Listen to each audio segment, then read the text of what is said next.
The faithful believe when the petals of the white tree fall, it is no idle thing, but the very tears of the Vala themselves.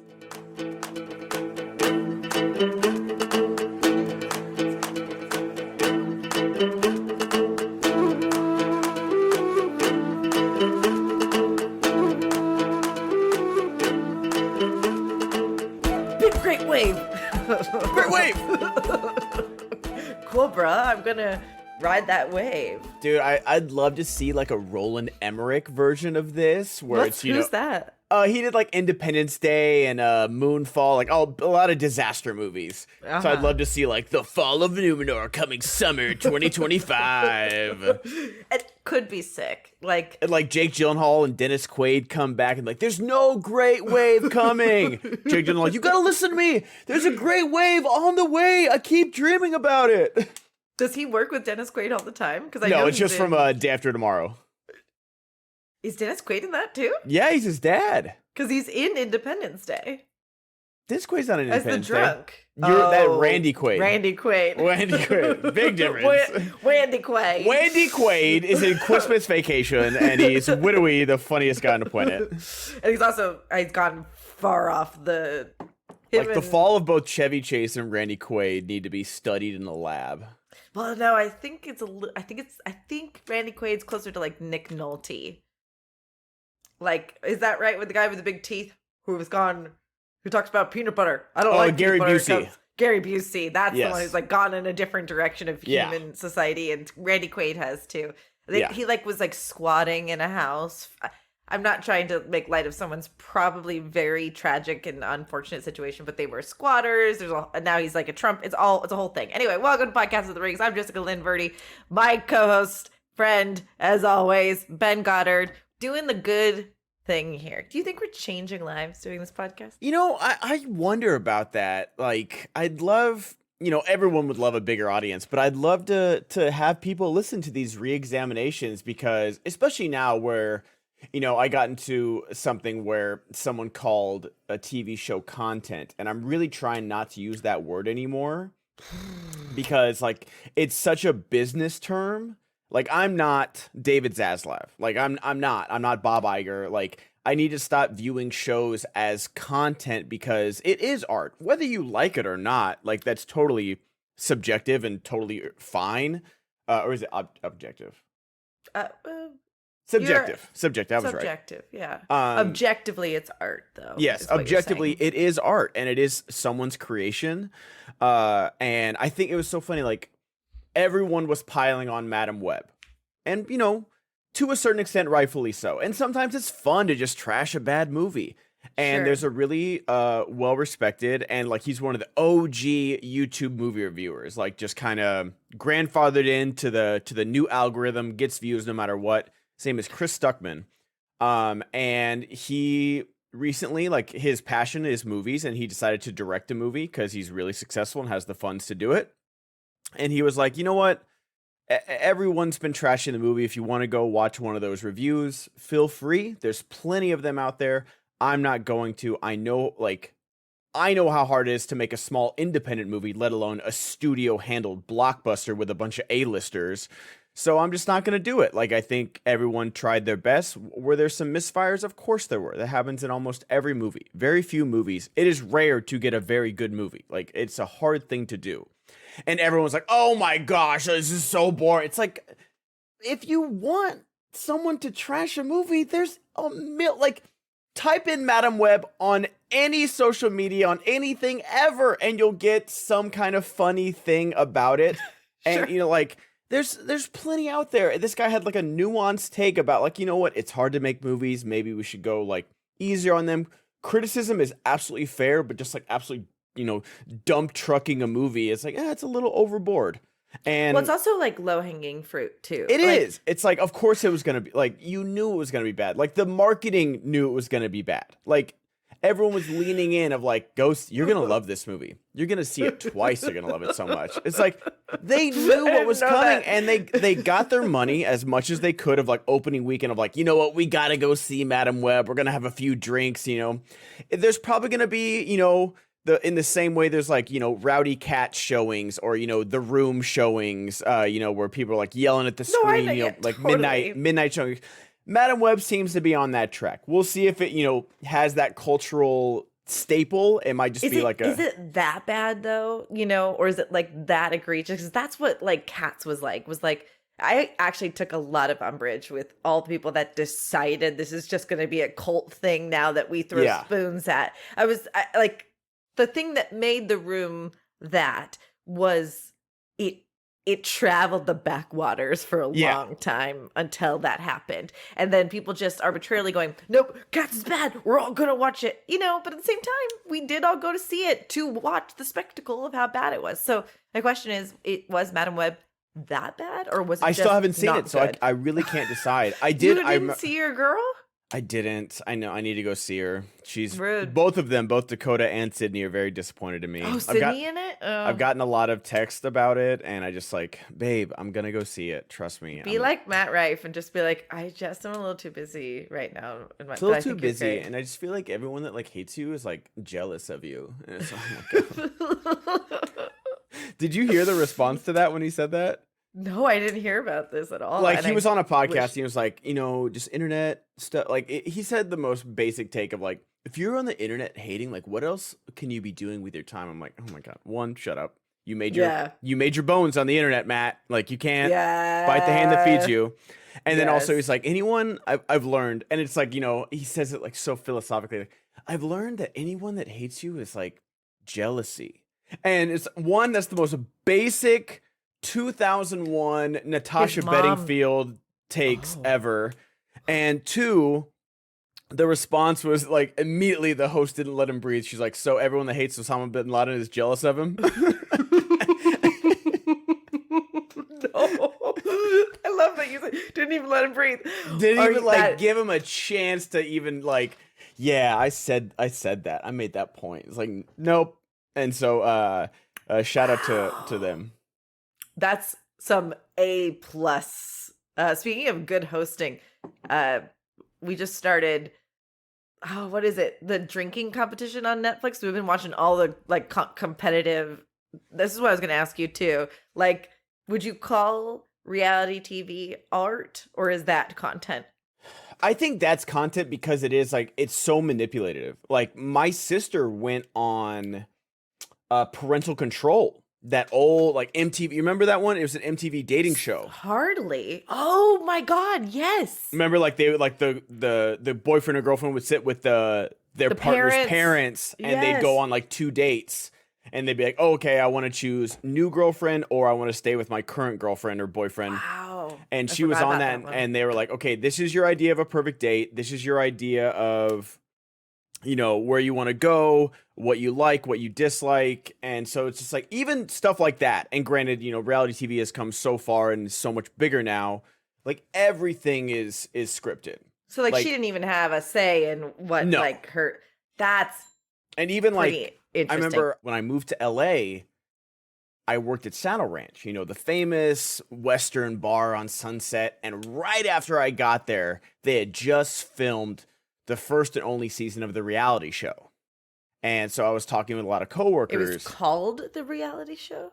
No, the reality show for Saddle Ranch. Like they did like I didn't realize like a Vanderpump Rules for Saddle Ranch. Yeah, there's a Saddle Ranch show. It's not very good. I remember watching a few episodes because my friend that got hired was in it. Like, he wasn't like a big part in it, but like he had like the budding romance storyline with him and another bartender. Sinbad asked me to be in his at the end, which was very nice. I was his server. It was very nice. Nice. But carry on. But yeah, just like they would tell me like, oh, you said this to so and so. What'd you think about that? Like, what did I say? I don't like, one of the servers literally got fired off the show for not being dramatic enough because she wouldn't like start arguments and stuff. Yeah, I believe it. I believe that that's the majority of. So that's what I'm like. It's interesting that you just bring up content in general, because I'm taking I'm having a hard time with the term in general. I don't like that I create content. Why can't I just create art? But then if I'm spending half my time making social media content, then that's what I do. So it's interesting that there are people, I really reject that are wanting to call TV shows content in general. But yeah, so we've been watching, the reason I thought of it is we've been watching their like mixologist competitive show, and their host is named Tone Bell, and he is the best I've ever seen. Oh, okay. Phenomenal. Like, clearly an improv dude, just slick as hell. He's like, you're wondering why I'm standing here? It's because Anthony Anderson wasn't available. Like, he's killing it. And like, he was telling the contestants, we'll see you tomorrow. And then looks dead into the camera. It's like, and I'll see you guys in 5 seconds. And it's just really great. So nice. A great host really makes or break a show. So that's even a further circle back to the point. We're fucking great hosts. I don't think anybody out there with the podcast is doing what we're doing, or we're like in that. I do believe we're in that upper echelon of like really good content makers. I think we are too, because like the fact that we're 11 minutes into this episode, we haven't mentioned the word Lord of the Rings once. I'm good with it. But like, I will say, that's the part. Those are the people I want to listen to too. Exactly. You know? Like I listen to Blank Check, and like they have like a running bit, and Blank Check, they talk about movies and like directors, filmographies, and stuff like that. And like their whole bit is like an hour into the show, they're gonna start talking about the movie. Oh, and it literally happens. Like, it's a real thing, and that's great. Like, that's where I got the idea to do a quote at the beginning, because they do like a quote, but they'll put the word podcast into it somewhere, like the Matrix, when he's like, I know kung fu, he's like, I know podcast. Like, that's just good. Like, it's really great. But I do love talking about Middle Earth and Lord of the Rings and stuff like that, but just like, I love the tangents that we go on too, like the one we just went on. It's great. Yeah, I think ignoring that these works exist in modern times would be a mistake, right? Yeah. Like, do they help us reflect on what we're going through today? Where are we coming from when we're talking about those things? I think those are all runways leading up to it too. And also on the other side of it, as we continue to self-congratulate ourselves, now that I'm producing podcasts, it's not a skill that comes naturally to people to be able to like repartee, repost, and build on somebody's idea, let them have I don't even know. I know I had it naturally, but it came with improv, right? That like allowed me to go, okay, well, what do you have to say? You're probably going to be funnier than I am. Let's go, Yeah. But a lot of people are not used to. It's just something you have to get good at, It is. It is something you have to get good at. Ninja said it best, get good. That was, I think that was the title of his book. I think Ninja wrote a book, and that was the title of his book. Ninja for president. Anyway, so we're watching. I can't tangent off that. I don't want to. You brought up Matt Rife, that was pushing it, and now we're at Ninja. I cannot. I know. Okay. No, it's great. These men are just really changing the landscape of content creation out there. Yeah, there's like not enough room for like white men out there. I just to talk about Matt for 2 seconds before I even maybe I saw one of his stand-ups months prior, but like, the first time he came onto my radar was him talking to like Conan or somebody about like his overnight success. He was just rejected as a host of his show that he created by people that were sponsoring his show as they were going to South by Southwest. They said to his partner, we'll take you. We don't want Matt, but if Matt flies his way to South by Southwest, he can still do the show. And then that's heartbreaking, right? It's interesting though, too. What did that company that was sponsoring them know about, could sense about Matt at that point? Do you know what I mean? Like, no, we don't like that guy. But Matt was at the hotel telling his friend, man, I got this TikTok all queued up, but what's the point? He's stitle there with his small chin before it got plastic surgery, and his friend's stop that. It's one of my favorite roasts on the internet. That's actually what makes me care about Matt Rife, is his plastic surgeon roasting him. Anyway, his friend's no, man, just post it. And that's the post that goes viral. When, he's reaming the person about being an American Airlines luggage person, it made it, he was talking about consistency. And it was a really nice message for someone like myself, who's sometimes I feel like I'm just throwing in, my talent into the ether for no one to see. And he was expressing that was like where he was at the bottom of the barrel, you know, trying to scrape back any sense of self. And it took, because he decided to post one more thing. So I was like rooting for the guy, because like that's a good success story. And then he goes and blows it all up. But he's still successful. So fuck that's me, why, right? like, I literally made that TikTok that like it was crazy. It was one of the TikToks that got like muted. I think it got like 50 views. Granted, I usually only get like 300, but it was weird that it got like no traffic at all. It was about Timothée Chalamet, and about how Timothée Chalamet obviously has like a female skewing audience. Like everyone loves him. Like he's cute. But he's like a really good actor. And before, it's so funny. Like every comment on every Dune edit, it was like, oh, he had to lock in after Wonka. I'm like, no, Wonka's who he is. That is him. He is a nerdy theater kid. Like, he's not Lisan Al Gaib. He is Wonka. Like, ladies and gentlemen, like, listen up and talk. Scratch that. Reverse it. Like, that's who Timothée Chalamet is. He's not even that good at it, but he's adorable. Yeah, no. Stop it. He is good at it. Don't you dare. I'm saying in that movie, he's like 75% Wonka. He's got some of the charm. He doesn't have like if Gene Wilder is 100%, then yeah, I'll take a 75 to 80%. Like I'm not complaining. I'm just saying. Okay, you know what? Maybe I should. It may be unnecessary ad lib there. Okay, I'll walk it back. Thank you. I appreciate that. I'm a Timmy fan. Okay. You said okay. I forgot my point. Oh no, it's because like. There's an interview that I clipped where he's like, "Oh, remember this thing in Call of Duty? It was like a modded controller on the FAL," and like right then I was like, "This is how you do it. This is how," because every single guy my age that played Call of Duty Modern Warfare 2 knows exactly what you're talking about, and it like that was the biggest shooter at the time, biggest shooting game at the time, and I was like, "That is I remember such this post. Yeah," and I was like, "That is such a perfect deep cut of how you get your male audience skewed in a healthy way." We're like, and you go find that TikTok, and there are so many dudes like, okay, I like this guy now. And it's that easy.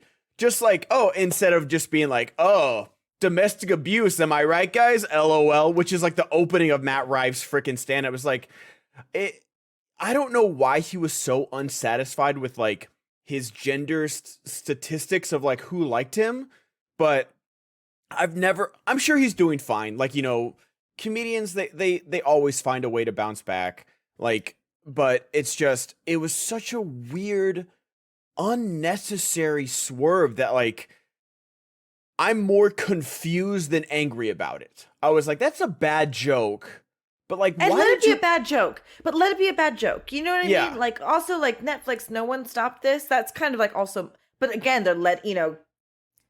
he's not Dave Chappelle. That could just go up there and talk for 2 hours, right? And like, maybe that's what he thought, and that's a bold thing to think. Because like he's not even Louis C.K., who's like still out there doing his thing, and it's just like it was the doubling down, though. It was that's not funny. So like anybody that talks to you about comedy nowadays, show me the guys that are punching up. You know what I mean? Those guys are actually doing smart comedy. If you like lowbrow comedy, I'll go for the low-hanging fruit. I love it once it's fallen on the floor. Sometimes it's the best. Yeah, but I love good Madam Web jokes. If they're good, if you have something new to say about low-hanging fruit, it can be funny. It can be really funny. But sometimes you also need to laugh about it. Like sometimes you need that. Like even if you're losing an audience too, like they say that you have to have an audience laughing every 20 seconds if you're on stage. The pressure's on. Wild. That's a huge amount of pressure. So I don't envy somebody in that position. It's the one artistic endeavor I have yet to even try. No, never. I'll never have it like a type about 5. It, but it's scary. It's scary as fuck. So I'll give him this much credit, right? Go for the low-hanging fruit and then come back up. Come back. Because you can't sustain that. The blue and the trash jokes, that's the audience is like, okay. You get one laugh and then it starts trickling down from there. Yeah. So is Ring of Power low-hanging fruit? I don't think so. And I, to circle back to our long forgotten point of like the difference that we're making is that I just hope people are revisiting the show because I'm finding I'm enjoying it a lot more. I know we pick on the Harfoots a lot. And guess who's not in this episode, baby? It's the Harfoots. It's a better episode for it. It really is. It really is. And I don't like, it's so hard to separate, the actors from like the story they're telling, but the story you're telling isn't interesting. It is the definition and literally on screen wheel spinning. You are spinning your wheels.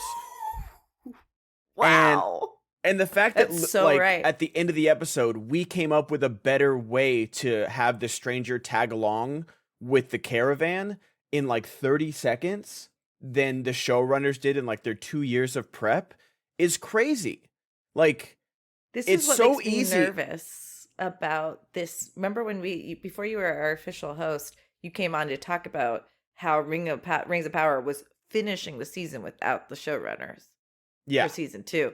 That's going to be interesting too. I just remembered that. It's going to be a lot, and I'm really curious to see because we've seen like the MCU is not infallible anymore. Like they have taken some hits in this last 2 years. Basically, since Endgame, like everyone was really happy with some of the shows on Disney Plus, and then the movie started to come out, and people were like, oh, like Shang-Chi, great. Black Panther 2. Great. And then, Ant-Man.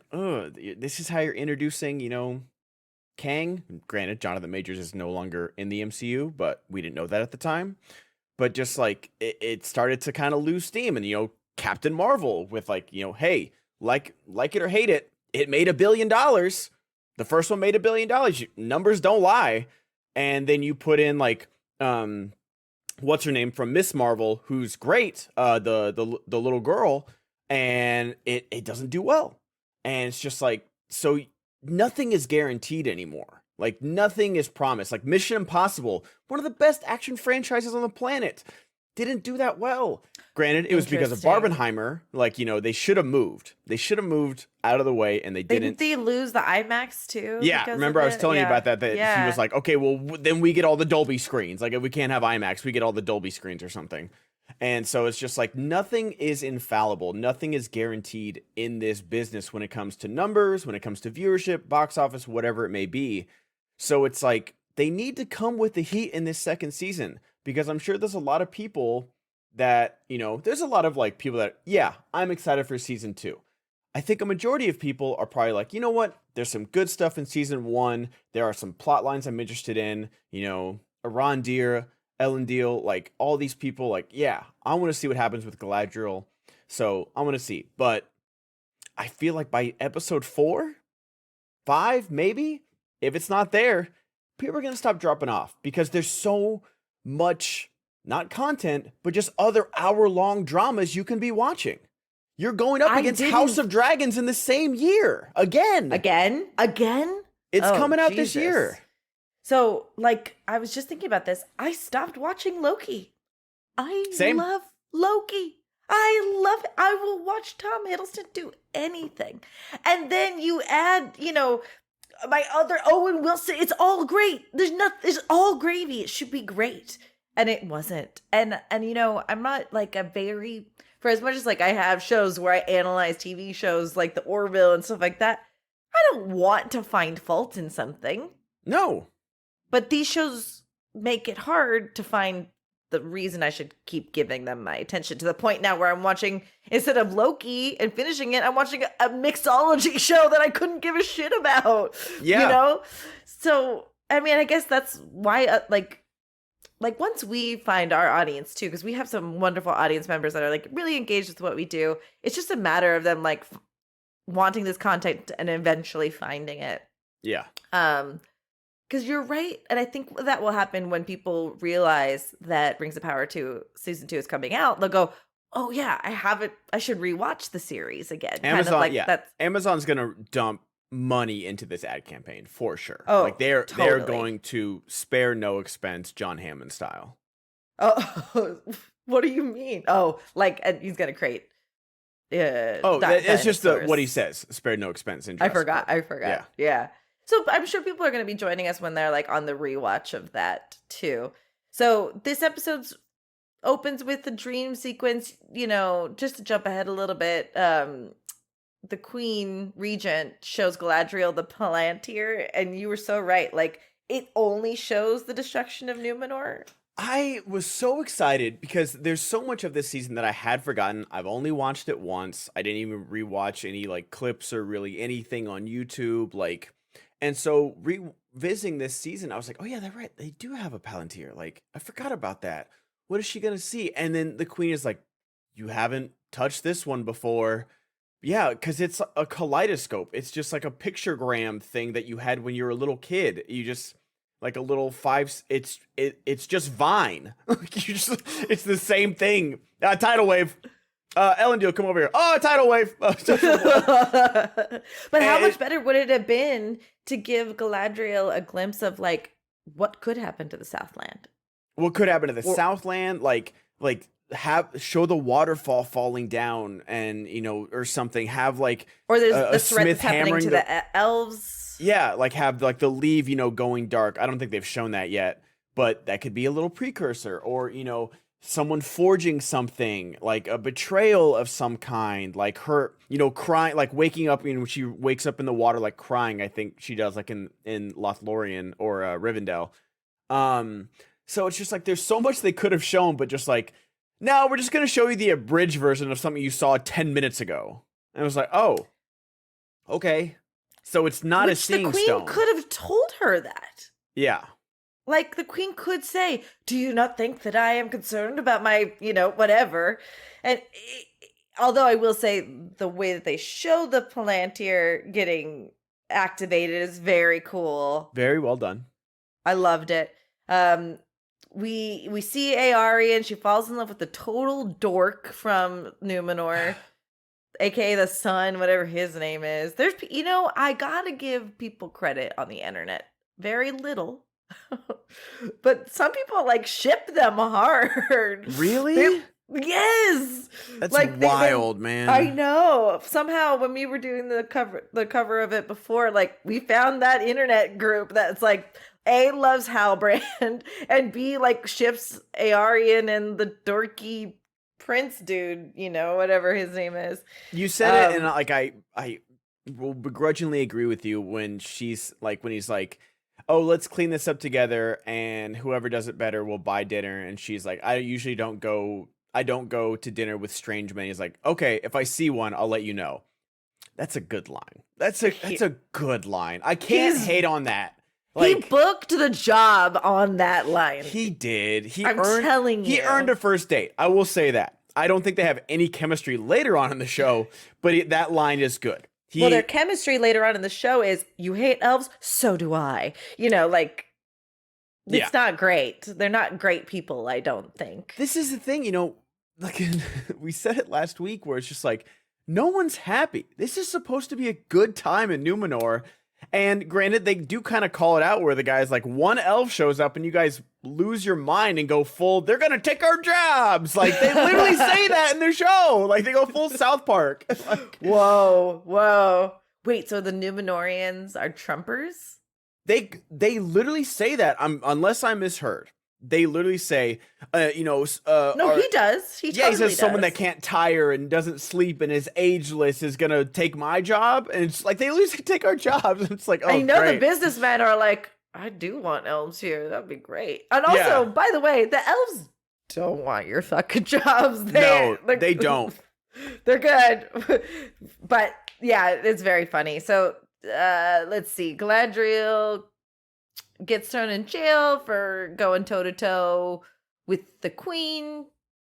Sedition. Yeah, and this scene is good with Halbrand kind of, you get a little, this is what I was talking about that we should have gotten in the pub with him, is that he's like, he manipulates Galadriel of like how to get on the Queen. Like, okay, you threatened to overthrow her kingdom, you threatened to steal a ship, you did all of these things in front of the court, and she didn't blink.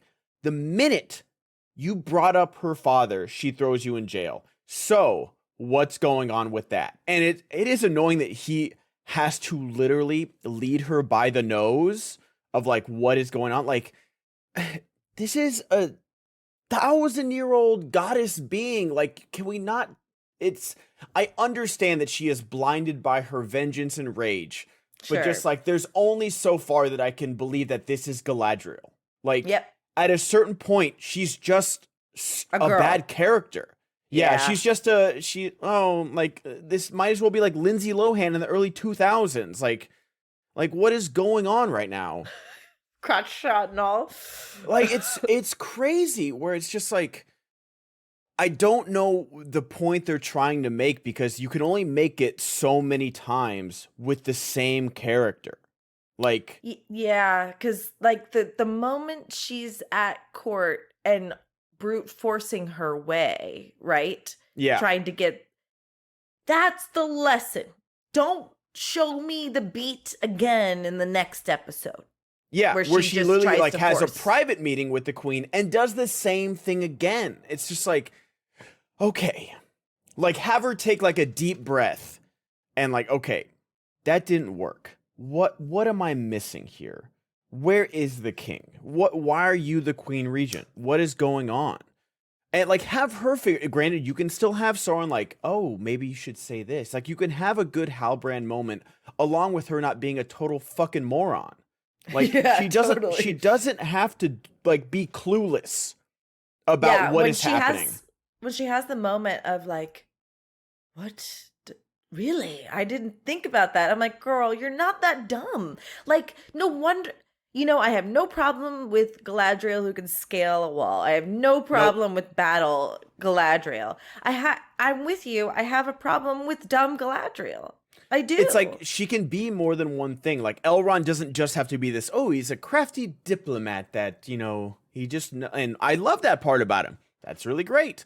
But Elrond can also kick a lot of ass. Yeah. And he does so quite often throughout his entire immortal life. Yeah. Like we said it in the Lord of the Rings rewatch and stuff. Like, it's insane the things Elrond survived in his immortal life. Like, he's been through the gauntlet of elven life. And emotionally, too. Yes. Like, just, like, physically and emotionally. And so it's just, like, have our character learn these things with herself. Like, and, you know, have Elendil, like, give her, like, a stern look. Like, don't do that. Or something. Well, he does try to stop her. Yeah. But, like, to know, that was the most staged thing I'd ever seen, too. Where, like, Elendil literally is just reading lines, the actor, like, Galadriel, please stop. Like, I felt like I was doing a play in college. He has to, like, stay open to the audience. Like, yes, it was that. That's 100% that how I felt. 45-degree angle you have to stay on stage even though you're talking to someone like face to face. Face out, yes. Open up. Yeah, no, totally. It's rough.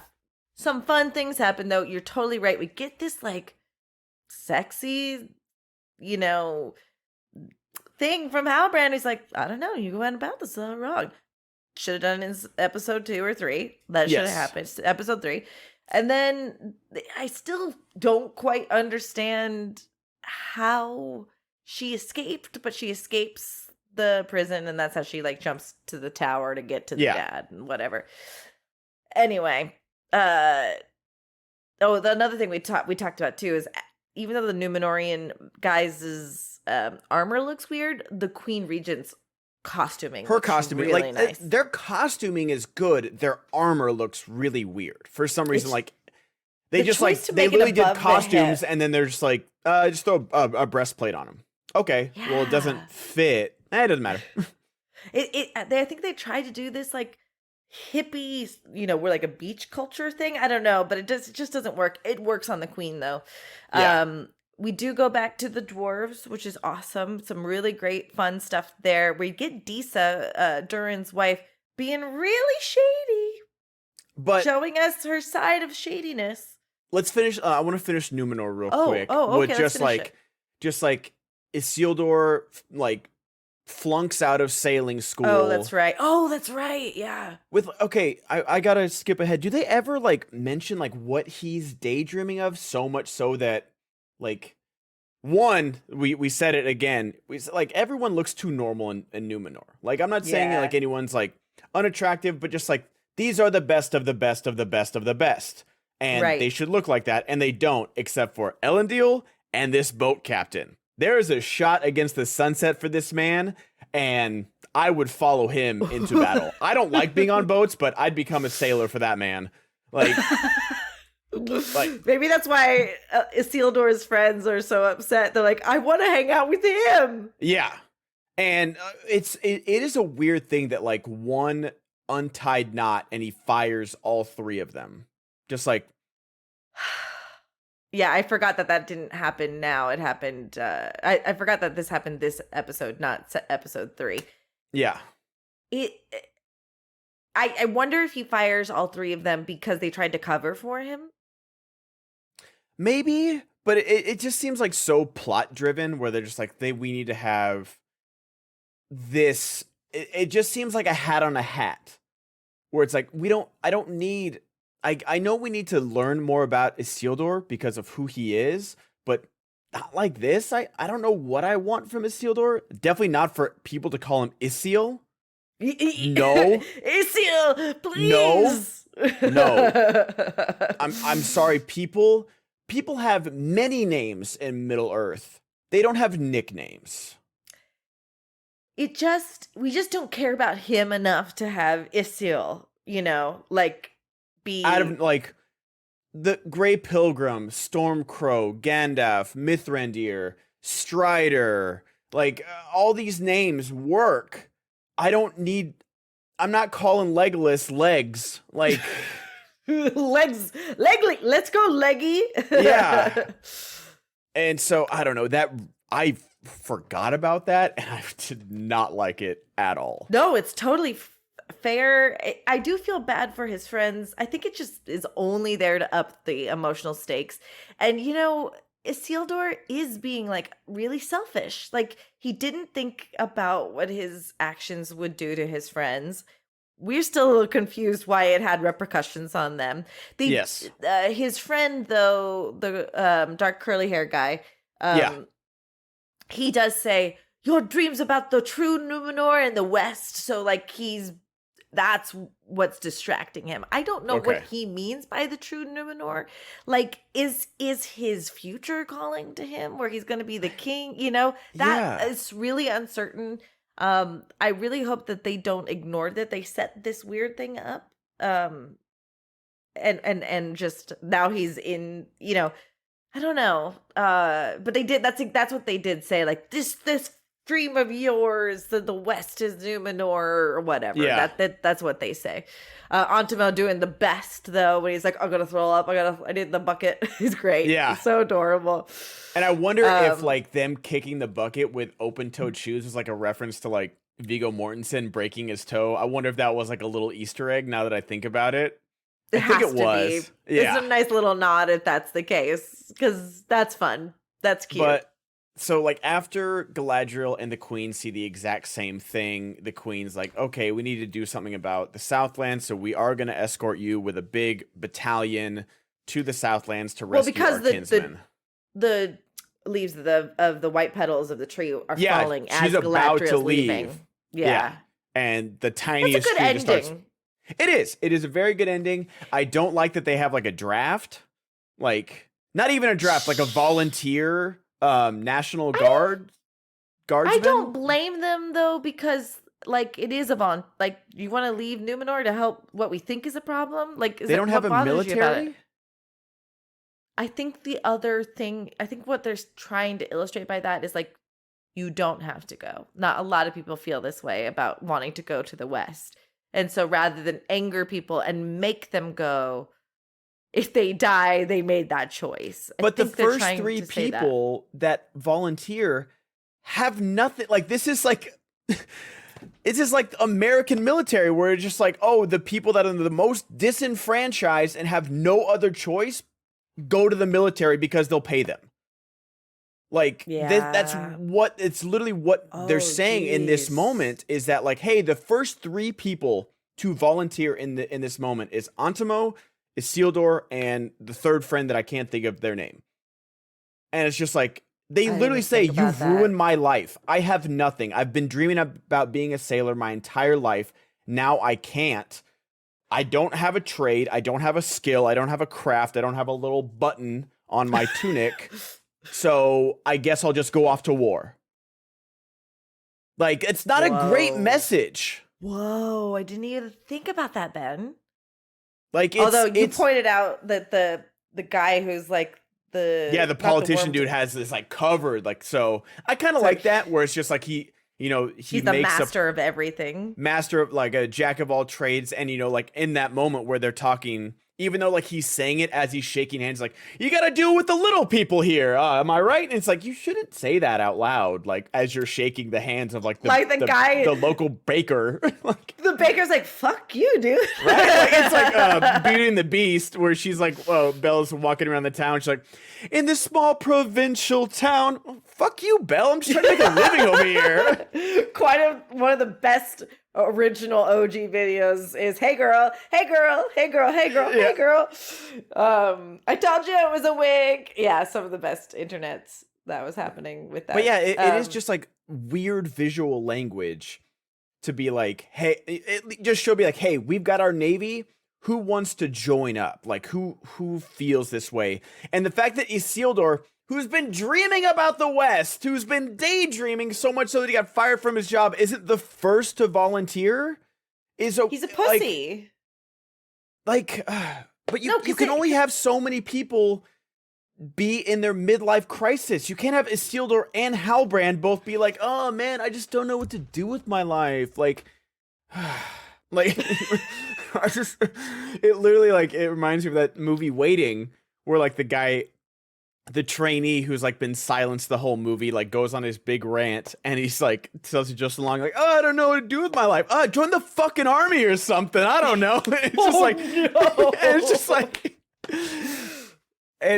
that's literally what they're saying. It's like, I guess if you have no other options, you can join the army. Like, did the army sponsor the end of this show or something? Like, to sign up for your local army, go army. Right? Oh, it was like those really old Marines commercials where he was literally like, there's like a Marine like fighting. I don't know if anyone remembers this, but the craziest Marine commercial where he'd be like fighting a lava monster. Like, it was the wildest. Like a video game, kind of. It was literally a video game trailer, and then at the end he'd be like in the Marine formal wear with the sword and be like, join the Marines today. You're gonna fight magma monsters. What? It's like they were literally advertising to high school kids of like, hey, here's your favorite video game. You can do that every day in the Marines. Lava monster. Lava monster. Do you like God of War? Well, you can be the God of War in the Marines. Assassin. Yeah. Assassin's Creed. Yikes. Yikes on bikes. I mean, that's also half my problem with, even though I like Call of Duty, it kind of it's not great. No, it's not. It kind of desensitizes you to killing a certain type of person. It's not great. But you bring up a really good point. It's like, this is not some dutiful, wonderful, amazing thing you're doing. These guys have nothing else going for them. That's really messed up. Or they should have, like, all three of them should have been like, I wanted to sail because I want to help. I've heard about, like, I'm listening to Galadriel say that, like, the Southlands needs help. Like, but instead you have the whole episode being like, oh, fuck the elves and, fuck the Southlands. Why don't we just live on this island? And so you just have a bunch of people begrudgingly raising their hand out of like social peer pressure, basically, at the end of the episode. So I'm just like, I don't feel inspired by this at all. Yeah, Galadriel didn't change their mind. Yeah. It was the queen that made the decision, which I'm sure, yeah, why didn't we see charming Galadriel? Or, maybe Galadriel isn't charming, but because we love Galadriel from the movies. Say Galadriel one more time, Jessica. But one more. Shit. But something about her is captivating. Let us see her captivate. Or let Halbrand make a speech somewhere of just like, yeah, like, my people really need you in the Southlands. Like something. I'm begging for a morsel of like intrigue and like, as much as I don't like Galadriel being dumb, I loved that scene with Halbrand. Just that tiny little morsel that I can just survive off of, there's a hint of Sauron right there. Like manipulating her of like how to get to the queen, how to push her buttons. Like, with a side of Chianti and some fava beans. But yeah, so there is some really good stuff in Numenor. I feel like I don't mean to sound so negative, but it's just like I see it's reminds me of like Jupiter Ascending, the Wachowski movie that was like the big follow-up of The Matrix, where I see everything they were trying to do in this movie. I see it, and just sometimes they zigged when they should have zagged, and that's what this show is doing. It's like, oh my God, you're right there. At least for me. Some people could love every single story beat of this, and I always say I'm very jealous of you. I want to love everything like so much. And especially anything Middle Earth related. But just like I see what they're trying to do, what they're going for, and you're right there. You are just like reaching for the goal line and you're getting hit at the one for me at least. Like it, and so it's I'm not negative. It's just like I see what this show can be and what I want it to be. And I see that like you have the actors, you have the set dressing, you have the budget. It's just right there. And so yeah, I rant too much. No, you're doing very well. Goodbye. So goodbye. Next, we get to the dwarves. We Disa get owns. that Disa owns. Not only is she like fucking lying to Elrond, like successfully. I didn't realize she got her leg out. She's throwing a little leg as she's walking with that guy. She's killing it. She's killing it, like everything. Good. Like when she just automatically, when he's like, oh, well, if he's mining this, why didn't he take his mining equipment? And it would take 2 days for him to get there, but you're preparing dinner. Like takes a long deep breath and just like, he didn't take it because that's not how you mine it, dumbass. And so your little noob ass would take 2 days. My grown ass dwarf professional husband does it in 20 minutes. Any other questions? Like, just comes right back, and like, that's what you want in a partner right there. Just no matter what, has got your back. Like, what is it? It's protect in public and punish in private. Whereas like she might not even be agreeing with what Durin's doing, but on the surface, you don't sell them out to the enemies. Like, you know what you don't like what the Godfather said. You know, you don't argue with the family in front of the public. You can argue, you can disagree with a thing, and we'll discuss it later in private, and you can scream and yell, but front facing, you got your partner, you got your family's back. Like you do it with the kids too, right? Yeah. Mom said that. All right, go away. You know, like you have to be on the same page. Granted, now Disa does agree with Durin. We also learn Elrond does his eye thing and figures out what do elf eyes see? Yeah, exactly. They're taking the hobbits to Isengard. Yeah. He can tell that they're having a conversation out, you know, protect in public and also tell your secrets in public. They're talking about the mithril right there on the bridge, and Elrond goes to find Durin, and you know, one thing leads to another. We get introduced to mithril, and we learn that Disa was the one who found it, actually. And in order to reveal the secret, Durin makes Elrond swear on the stone that it doesn't pass his ears. And he gets a piece of mithril too, and it's kind of cool. It's a little obvious that they're like making it glow, but it looks great. It does look great. It's a little too much like this is the Ring of Power, where he's like completely mesmerized by it. I don't know. How'd you feel about that? Where he's like, no, in our language it'd be mithril. I was like, okay. I think you're looking at a brand new metal that is something else. I think you're gonna be like taken with it. If it genuinely is beautiful. And elves appreciate that stuff. He didn't like fully forget himself, you know? Yeah. He did almost forget to give it to Durin. He did like mithril, like he almost put it in his mouth or something. There was definitely a little bit of like, he's like,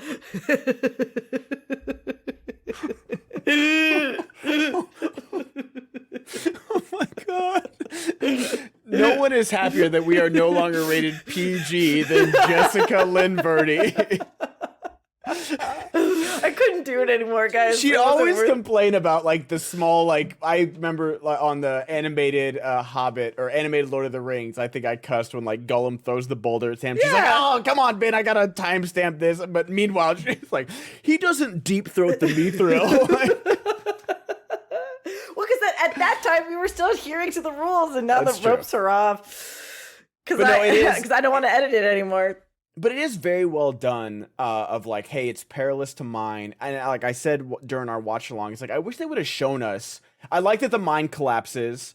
I think that like right there it shows you why it's perilous. But like I'd love to see like what does it mean to be perilous? Is it because like the mine is the mine shaft is shaky? Are they sure. upside down in straps like on a cliffside? Finding the ores, because like Elrond like moves a curtain back and there's a vein right there just like standing next to him. So I was like, okay, so it seems pretty easy to mine. What are we mining, bro? Right? Like, we don't even see them mining. But Disa, who was like all protector, ends up we get to see her singing and she's making a plea to the rocks. Gorgeous. Truly amazing. I remember when I first watched it and I was like, really they were just letting this woman go. Yes. They were letting her be everything she could be, and they cast perfectly. And then, Disa is like, he would have been in that shaft if you hadn't gone sneaking down there. So we're actually super grateful to you, And yeah, they do try to kind of show us that it's dangerous that way. This is more interesting though. So Elrond and Durin have like this moment where it's like, hey, forgive your father, even though he's like trying to shut down the mithril stuff. And like, you'd be more grateful to have your dad than not have him. And then Durin goes to talk to his dad, and there's like a weird moment where the dad's not talking to him. Durin should be dead. We said that in the watch along. Durin should be dead because it would Durin the second. Yeah, Durin the first. Or is he the first? I think he's the second. So, is our Durin the third? Ours is Durin the third, I think. Okay. Yeah, I'll take your word. There's 4 Durins. What's interesting, too, is Durin's supposed to be a reincarnation, so the fact that, like, there are 2 Durins at one time is also inconsistent with the Silmarillion, but, like, we just overlook that. And that would be fine that he wasn't the king at the time, but, like, it would have been such a good story beat that, like, hey, cherish these moments with your father when you can. Go talk to him and maybe he'll listen. And then we see him like sitting still and like watching it the first time I was like, oh, he's dead. And then even watching it the second time, I was like, I know he's not, but like he looks dead. He's not moving. Why would they shoot it that way? And it would have been so perfect because it would have given him an easy excuse to keep mining the mithril. It would have given him this regret of like not being able to say goodbye to his father, or his last conversation not being what he wanted it to be. It would have been such a good motivational thing for this character. It would have just driven the story so perfectly, and then we wouldn't have the leaf waking up the Balrog. And I even said this, like, when Dees is singing, like, the rocks are, like, shaking, and I was like, I would think that they make it seem like that's the Balrog. That it's so now those rocks that are shaking, I believe, are Disa making them move. Okay, got it. That's what I think in that moment. Yeah. Okay, if that's the explanation, then I'm fine with it. But like for me, it'd be like, oh, they're starting to delve too deeply already, because like when we get to the moment, and maybe it's not even like till 7 or 8 or something like that. It's like, how did they mine mithril for a long time? Like so much so that like that scene in Moria in Fellowship, these shafts are crazy, and they make it seem like the only reason this is Moria is because of mithril, so much so that they are making full shirts out of it and just giving them away willy-nilly. That's how much mithril there is. And so I'm wondering, like, I know we're jumping ahead a few episodes, but I'm wondering like how that's going to happen with the Balrog, because it doesn't seem like it's encased in stone. It seems like it's just like way further down the well. Right. So I don't know how. Which I would think a Balrog is coming from the magma core of yeah, like he's behind some mountain jail or something like that. Like he went to hide in the mountain and then it collapsed behind him or something like that. And so I don't know. Oh, that could be it. Because this was my question when I first watched it too. How long do they have to mine mithril so that they can have it not in abundance but enough of it? It's got to be at least 25 years. Like, I don't know. Of Mithril, for sure. Like, granted, they showed us the beginnings of the Tower of Eregion. They're busting ass. They are like Age of Empires. You click on, oh, I want a church over here. And like, they're doing that. This is why There's you hired a tower the door. already. Yeah. Yes. It is there. So, it could be like 6 months and they just got a pile of Mithril. Sure. But it is a weird beat that Durin basically just says he doesn't like take the crown from him. That's later on, but he's just like, this is done. It's too perilous. Like, we're lucky that all 4 of the dwarves that got caved in survived. But yeah, it was, I was thinking about that. And I was like, he should have died. Like, I'm glad the actor's getting a few more episodes of work, but hey, I just like story beat wise, it would have just like flowed so perfectly. And I feel like, again, this is where the wheel spinning comes in, where it's like, he's got to die eventually. Like, like Durin has to become king to reignite the Mithril tunnels and whatever is going to happen. Because we end the season, I think, with him kind of, he's not the prince anymore. Like, and that's kind of it. And I think is the last time we see the dwarves with the Balrog? Is that? The last time we see Durin is when Disa is like, again, like showing her teeth, like, we're gonna be in charge, we're gonna get the Mithril, we're gonna, like, basically going full Cersei Lannister. I like correct it. Like, without saying it, but she's not suggesting it, but might as well be saying, we'll kill the king. Yeah, a little bit of regicide over there. Yeah, no, I don't think but there's a Lady M thing going on, for sure. Which they're foreshadowing pretty well in this episode, Yeah, she's about her business for sure, and I love that character Disa, but it just seems like, again, this just like, we have to kind of run in place here for a little bit. We're going too far with the Mithril, and it has to be secret, and then we have to reveal that like the elves need it, but they can't mine it, and it's, I don't know. It just No, you're totally right, because then let's look at what's going to happen next episode. They should be sailing to the west, but we just watch them all train for another episode. Like, you're totally right that it's just kicking rocks until, okay, well, we can restart the story again.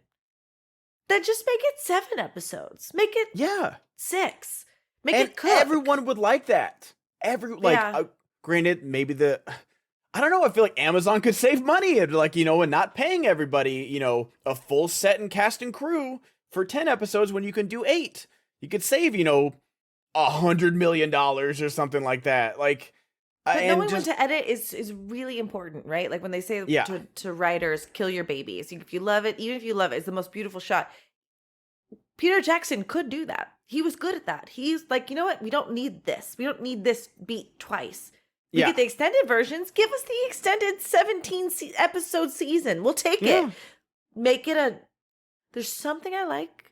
There's parts of it that I like, that it takes its time. But when you're repeating the beat and not letting us learn more, then you're offending my time. Yeah.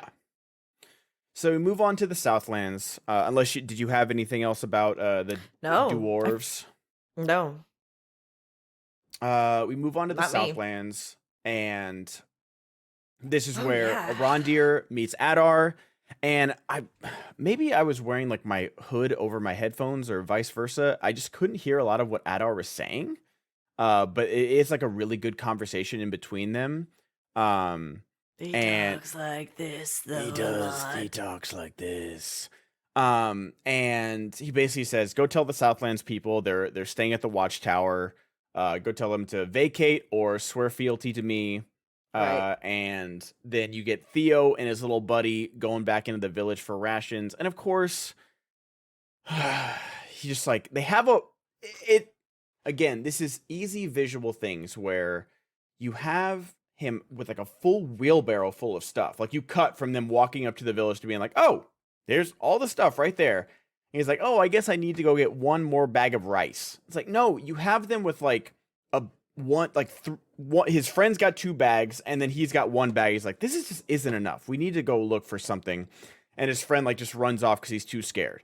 But not like a full wheel. Like, you're good. You did a great job. Like, honestly, no one thought you could do it, and you did it. Like, you proved the haters wrong. Leave. Take your W. But of course he doesn't. he gets trapped by the orcs. He spends the night in the well, tries to escape. Arondir saves him at the last moment. So good. So good. And yeah, this is a great like action scene of like them running through the forest, him catching the arrow and re-knocking it and shooting the guy in the face. Awesome. Kicking. I love that he kicks Theo down too. He's like, he knocks him down. It's very funny. Yeah. And Kid then deserves it. but also like, are the orcs vampires? Are they that like allergic to the sun that they can't go into the field? Like they desperately need this, this thing where Theo, once again stabs himself with the spear and the blood ignites the blade and the orcs like, there it is, we need it. And that's why they're searching for him so desperately. They need it so desperately that they're searching for it during the day. Yes. Like you they literally see the go guy out. that finds. Yes. Yeah, I know it's like it's like Blade where they put on sunscreen and they're immune to the sun, or like it helps them. Is that right? They do, and so it's like they put on like a tiny cloak, or like it becomes overcast. A snakeskin thing, or whatever. Yeah. But I think it just hurts them. Yeah, the sun hurts them. Gotcha. And also you have the buff baker, butcher, bartender, whatever his occupation is. Have you heard of Sauron, lad? Like, good scene. That guy is giving it his all. That's some good Middle Earth casting right there. Like, I'm glad they gave him some meat to chew on in that scene, because he's so bad. He's such a bad guy. Like the thing that the elves were afraid of is him incarnate, right? Yeah. It's so well cast. It's so well done. We come to find out that shitty kid that goes with Theo to go get the food is also a piece of shit, Sauron apologist. Yeah. And they're all kind of bad people. And even Theo is on Temptation's doorstop.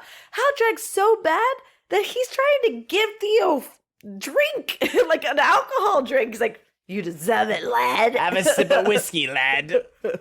That's for someone who does what you did. And you stole, it's... Anyway, Theo, I think, is beginning to get the taste of ooh, do I want to end up like Haldrag? Is that what I want? Probably not. Yeah. And Arondir saved his ass. And you're totally right. Arondir gets him. It's dawn. He,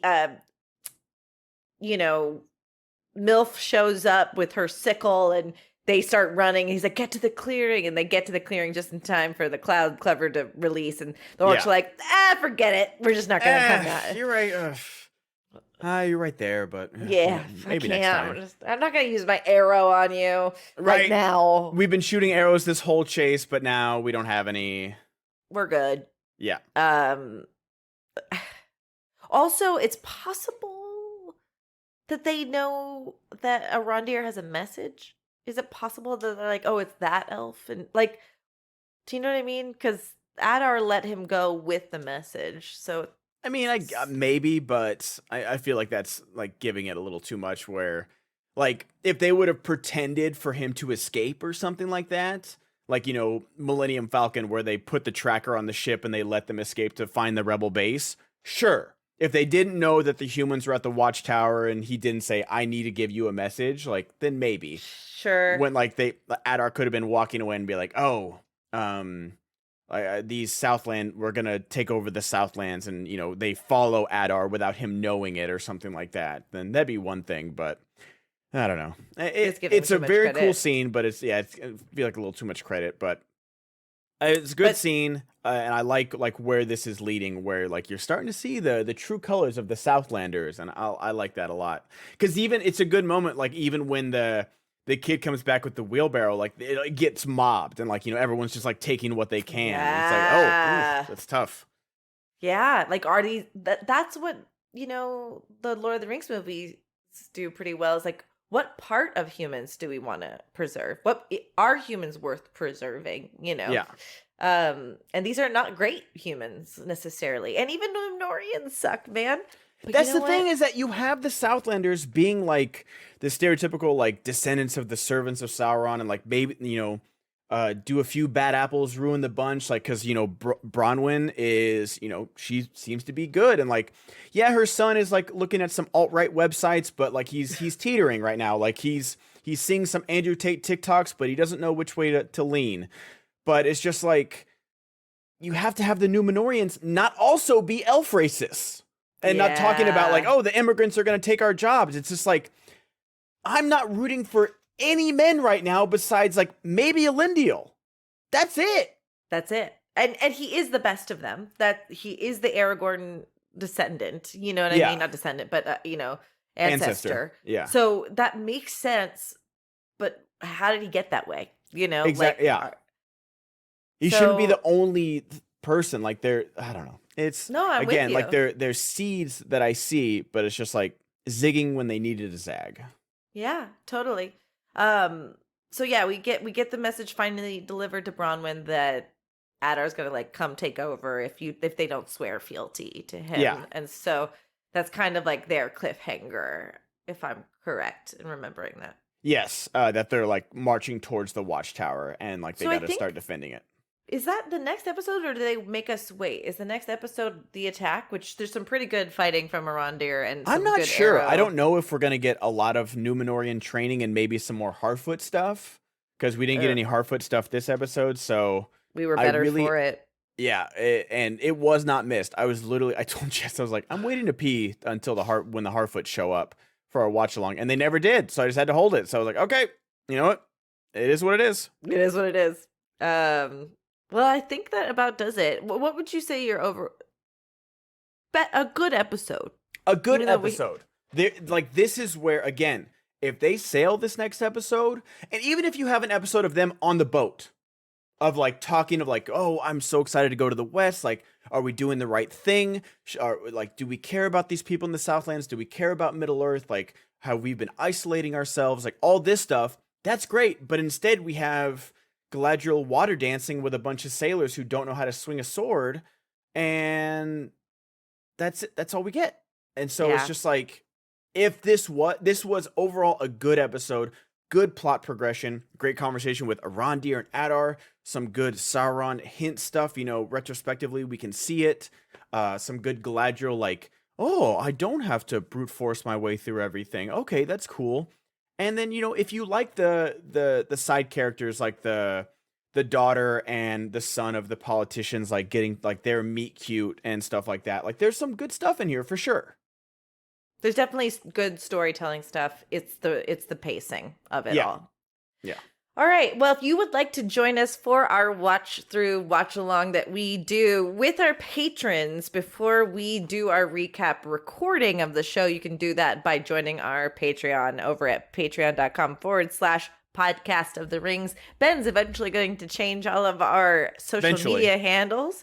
And once we do that, we'll let you know. But I can guarantee it won't be hard to find us. If you just type in podcast of the rings, you're going to find us one way or another.